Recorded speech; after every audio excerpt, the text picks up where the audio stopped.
Semangat pagi, salam dan bahagia.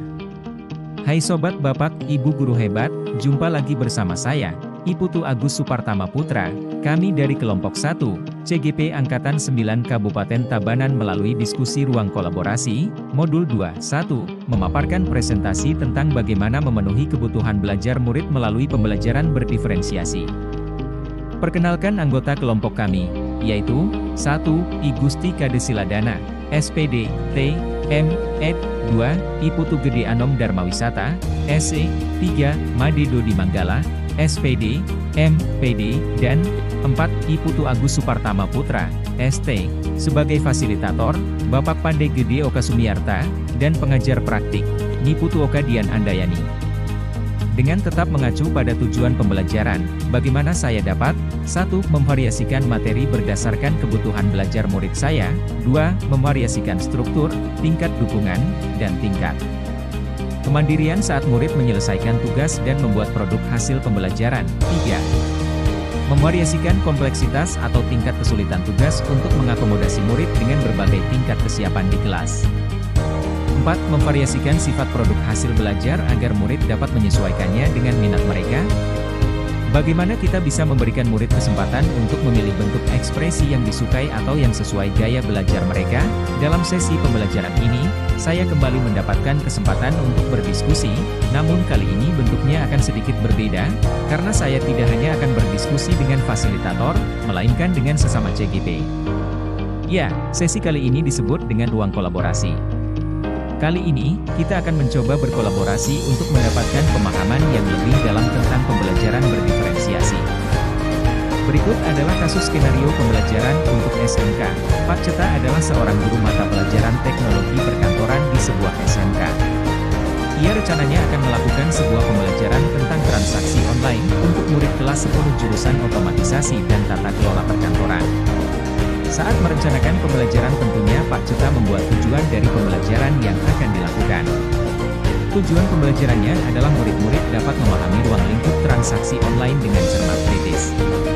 Adapun ruang lingkup transaksi online ini akan terdiri dari materi mengenai pengertian-pengertian transaksi online, manfaat transaksi online, dan jenis-jenis transaksi online, sehubungan dengan pandemi saat ini. Pembelajaran pun terpaksa harus dilakukan secara daring. Pak Ceta memutuskan untuk membuat sesi melalui Google Meet dan juga dilanjutkan dengan sesi wardrobe kelas.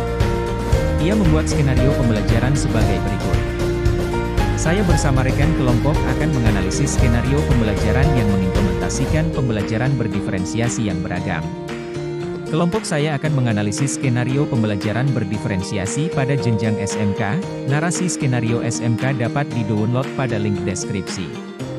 Dari skenario pembelajaran yang telah ditelaah, pertanyaan-pertanyaan pemandu sebagai berikut. 1. Apakah kebutuhan belajar murid yang berusaha dipenuhi oleh guru tersebut? Bagaimana cara guru tersebut menentukan kebutuhan belajar muridnya? 2. Strategi pembelajaran berdiferensiasi apa yang digunakan?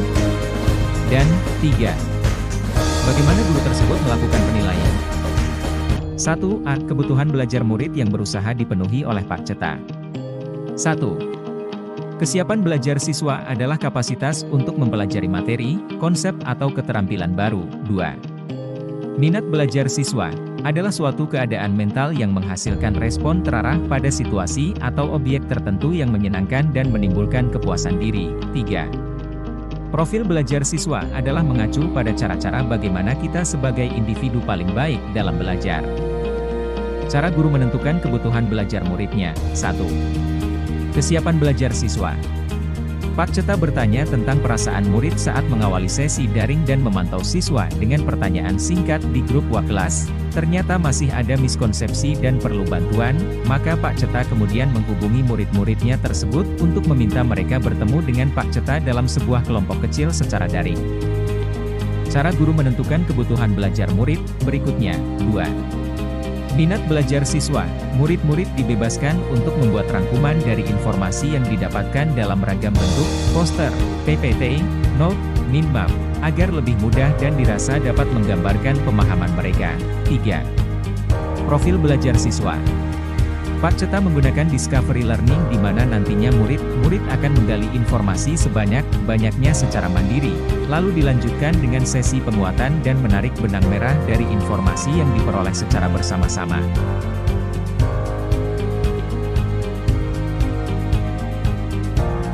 Analisis strategi pembelajaran berdiferensiasi yang digunakan. 1. Diferensiasi konten.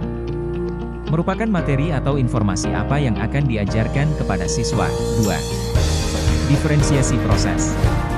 Proses menekankan pada bagaimana siswa dapat memahami atau memaknai apa yang telah dipelajari. 3. Diferensiasi produk. Merupakan menampilkan dan mendemonstrasikan hasil pekerjaan siswa kepada guru. Analisis kasus, strategi pembelajaran berdiferensiasi yang digunakan. 1. Diferensiasi konten. Pak Ceta menggunakan Discovery Learning di mana nantinya murid-murid akan menggali informasi sebanyak-banyaknya secara mandiri, lalu dilanjutkan dengan sesi penguatan dan menarik benang merah dari informasi yang diperoleh secara bersama-sama. 2. Diferensiasi proses. Pak Ceta kemudian menghubungi murid-muridnya tersebut untuk meminta mereka bertemu dengan Pak Ceta dalam sebuah kelompok kecil secara daring. 3. Diferensiasi produk. Murid-murid dibebaskan untuk membuat rangkuman dari informasi yang didapatkan dalam ragam bentuk, poster, PPT, note, mind map, agar lebih mudah dan dirasa dapat menggambarkan pemahaman mereka, baik secara individu maupun kelompok.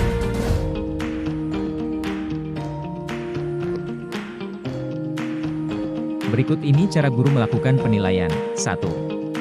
Asesmen sebagai proses pembelajaran, assessment as learning. Asesmen ini bertujuan untuk merefleksi proses pembelajaran dan berfungsi sebagai asesmen formatif, analisis kasus. Pak Ceta dan murid-muridnya berdiskusi serta berbagi informasi melalui sharing langsung dan kemudian menarik kesimpulan bersama-sama. 2. Asesmen untuk proses pembelajaran, assessment for learning. Asesmen ini bertujuan untuk memperbaiki proses pembelajaran dan dapat dilakukan dalam format penilaian formatif sekaligus penilaian sumatif, analisis kasus. Saat proses memantau ini, Pak Ceta juga melakukan asesmen informal. Ketika kemudian ia menemukan beberapa murid-muridnya ternyata masih ada miskonsepsi dan perlu bantuan, maka Pak Ceta kemudian menghubungi murid-muridnya tersebut untuk meminta mereka bertemu dengan Pak Ceta dalam sebuah kelompok kecil secara daring. 3. Asesmen pada akhir proses pembelajaran, assessment of learning, berfungsi sebagai alat ukur pencapaian hasil belajar melalui nilai capaian, menjadi umpan balik untuk merancang perbaikan proses pembelajaran, analisis kasus. Kemudian ia juga memberikan rubrik penilaian agar para murid lebih mengoptimalkan penggambaran pemahamannya mengenai topik transaksi online. Refleksi skenario pembelajaran Pak Ceta. 1. Sebaiknya Pak Ceta di awal mengetahui kebutuhan belajar muridnya, misalnya melalui KTP, kriteria ketercapaian tujuan pembelajaran. 2. Pada aspek profil belajar, Pak Ceta sebaiknya memfasilitasi gaya belajar visual, auditori, dan kinestetik pada muridnya.